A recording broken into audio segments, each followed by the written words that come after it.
When I lost my brother, that was the end of life for me. I thought that it was the end of life for me. And I wanted to take up my life also. I thought that I can't go on without him. But another hand, I wanted to live and to fulfill my job. And my job is that one day the nation of the world should know what kind of a man my brother was and what kind of leadership they lost. What don't we know? What has history so far, maybe because so much of it is so recent, what haven't we learned from history about your brother, the Shah? I hope that you learn. It's only 18 months since he left the country. I hope that you learn with all these crimes, all these hanging, all these genocide, all these ruthless regime. You can understand that what you have lost. You have lost a friend. You have lost the stability of that area, and maybe you would go towards a world war. But when you say ruthless, this is a word that has been connected with the Savak, the police that were under your brother. Ruthless murderers. That was again something that was in the in the same measure that they put on my brother's image. Savak has not been anything more or less than CIA and KGB, not KGB, I hope not KGB, and CIA or any other intelligence service. And what of all of the people that we have seen on television from Iran, people with whose bodies have been mutilated and who have said that they have gone through great torture and great pain at the hands of Savak? Did you really believe the thing that you saw? Did you really believe?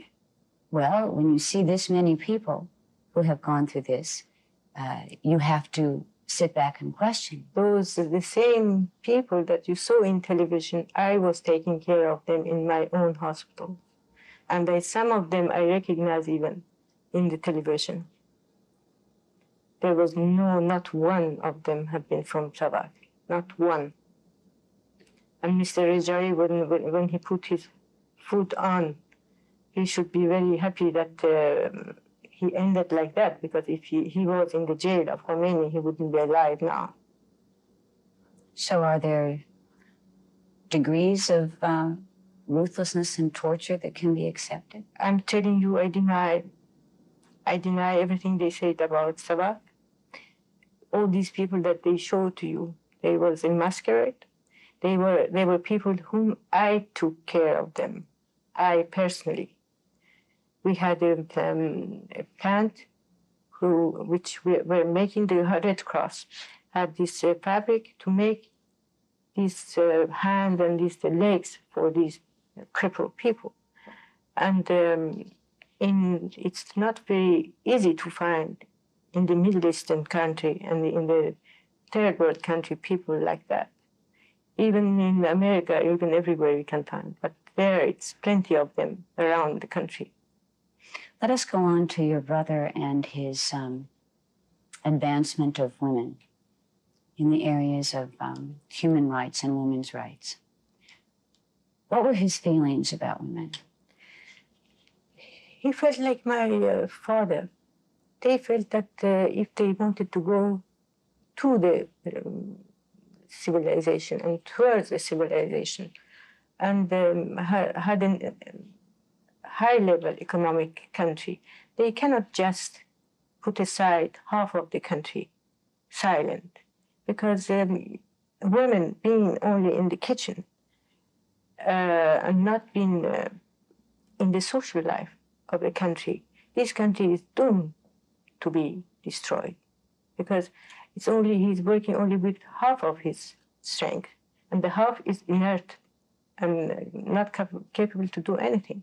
It would happen to you if, for example, all of a sudden they said that American women shouldn't work anymore. You will see that what would happen to your economy, what will happen to your social welfare and all these things. And did he respect women? He respects very much women. I have a reason for asking that question. I know, Maria. Yes, Ariana Fallaci, in her interview with your brother, and she asked him about women and his feelings about women, and he says, let's not forget I'm the son of the man who took away women's veils in Iran, but I wouldn't be sincere if I stated I'd been influenced by a single one of them. Nobody can influence me, nobody, still less a woman. Women are important in a man's life only if they're beautiful and charming and keep their femininity. And this business of feminism, for instance, what do these feminists want? What do you want? You say equality. Oh, I don't want to seem rude, but you're equal in the eyes of the law, but not, excuse my saying so, in ability. That I can say exactly the same thing, because women's, if you wanted to compare them in some fields, they can't be compared with men. For example, they can't be very good soldiers. They can't take a battlefield. They can't. And he was a soldier man. He was a military man. And I'm sure that in that interview, Maria Fallaci should have aggravated him by asking him too many questions, one after another one. And he aggravated him. He said, but because in that same interview, he seems to be very, he comes off as being very proud of the fact that he was the one responsible for raising the price of oil. And he seems to boast about it. And are you saying that maybe because he was aggravated with her? Maybe he was aggravated with her. But I know my brother, but how he treated his wives, for example. He was the most dignified man towards women. He was very, even like a chevalier, he puts women always on a pedestal. On a pedestal. And that interview, I remember I talked to him and I asked him, why did you tell things like that you don't believe yourself and you did everything for the women in your country? He said that the women aggravated me. That's it. Was he proud? Did he boast of the fact that he was responsible for raising the price of oil?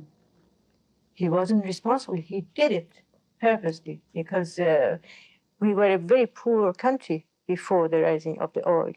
But well, if he wanted a progressing country, industrialized country, he should have money to buy all this machinery. And it was no relation between the price of oil at that time and the price that we would given to them to buy machinery or armament or things like that. And if you go through the history of the oil, you can see that my brother raised the price of the oil only twice, or if I remember, maybe 3 times. But now you can go and see the price of the oil, how much it is. My brother always thinks that oil is something, it is a very sophisticated material and shouldn't be used just like that. And it has in mind to replace oil by gas and by other powers, power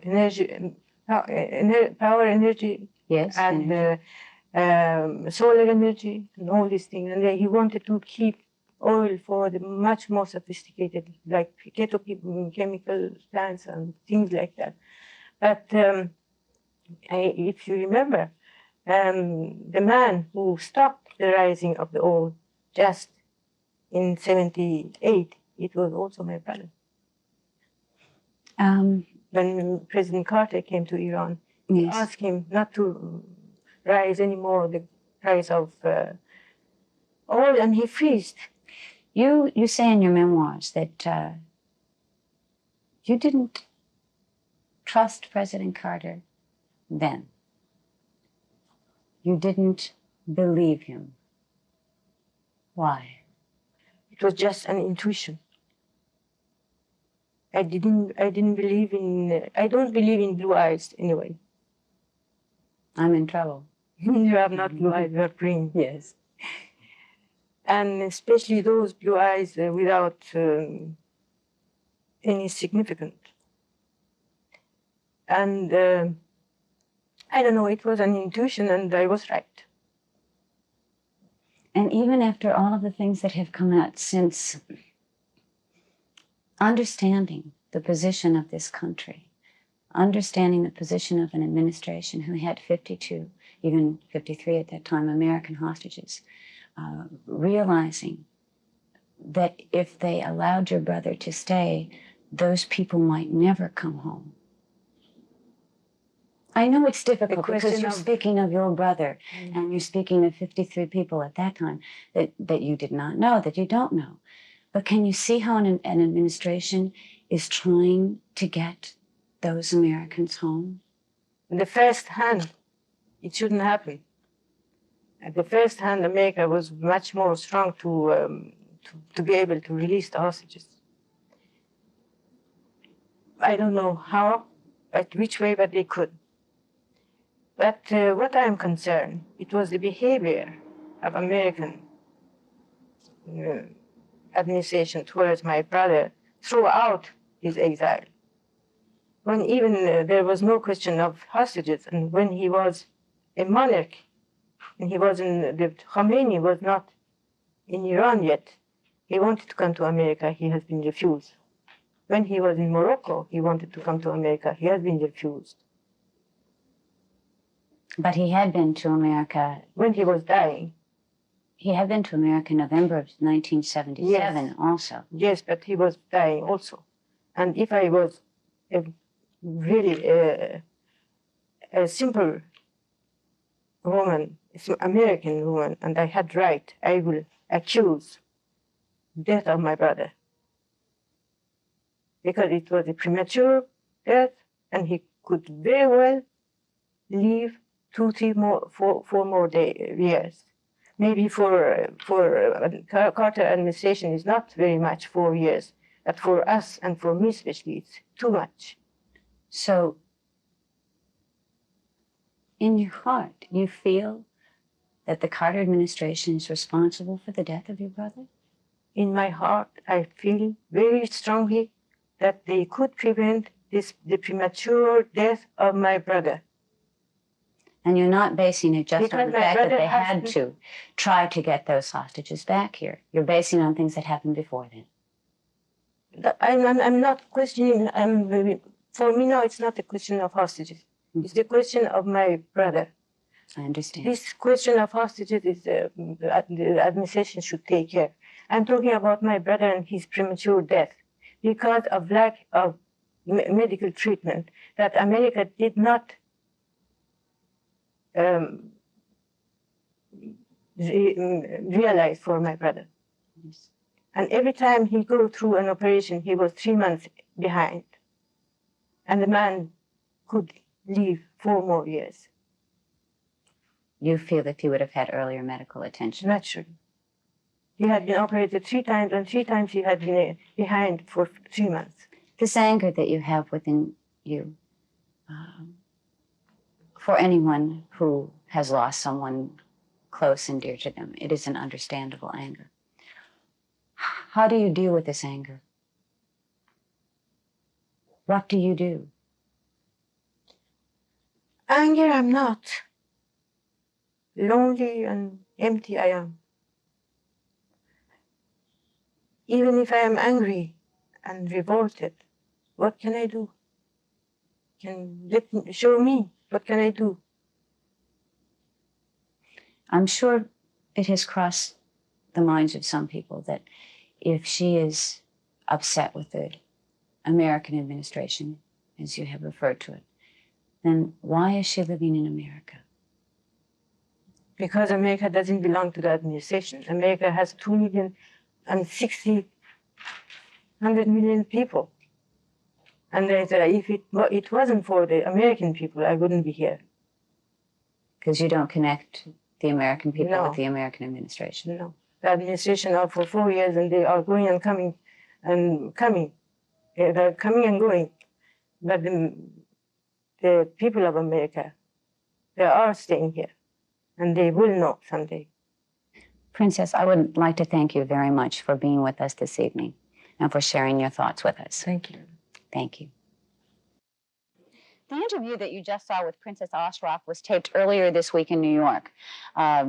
When we arrived at the apartment, we were greeted by bodyguards. I can't tell you exactly how many of them there were there, but there were at least 5 or 6 or 7 that I saw anyway.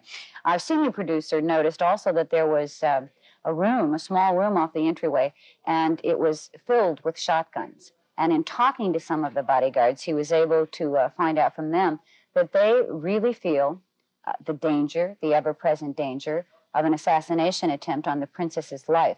They said they are dealing with terrorists, they are dealing with people who really know their business, and consequently, they feel they really must protect her and be on their guard at all times. Now, catching up with the news, on today, Friday, October 31st, the Iranian Crown Prince Reza, the late Shah's eldest son, living in exile in Egypt, proclaimed today that he was the new Shah of Iran, fulfilling his father's deathbed wish that he, the son, return to Iran. Coming up on camera, 3 truck left.